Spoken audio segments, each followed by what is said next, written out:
میخورد. من میخوایم درباره پدرجان یک شعر بخوانم که امروز در بین ما نیست.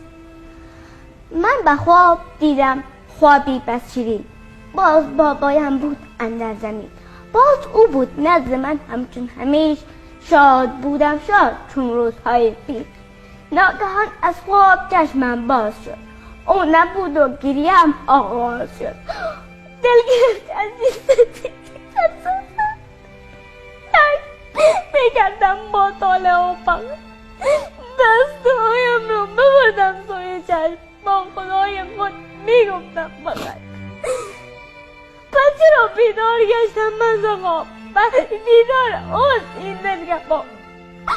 همچنان که یاد ناران بودم و از خدای خود گریزان بودم و ناگهان بشنید گوشم این صدا، یک صدا و یک نوا از دورها. او چنین میگفت آهسته به من، از تنت اینک میگم این سخن، اشکها را زودتر تو پاک کن، ناامیدی های خود را پاک کن، زود باید از جا برسیم دخترم، ای آیتم تاج سرم. با وجود آن صدای نازنین همچنان سرمانده بودم بر زمین، فکر میکردم باز هم خواب است، چون که بابایم وزیر خاک است.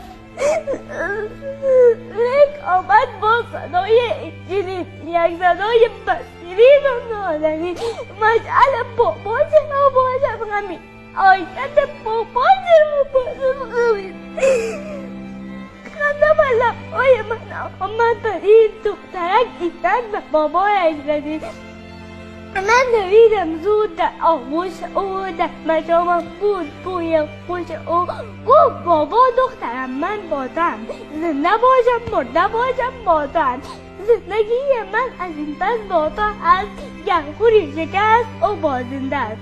گفتمش بابا باشد دخترت، میگذارد تاج بر روی سرت، گر خدا با من کند یاری ضرور، سعی خواهم کرد من با کل زور، تا کنم نام روشن در جهان، مشعلت رو میبرم تا آسمان. ماشاءالله ماشاءالله. اجازه هست ما هم یک بار در آغوش بگیریم آیت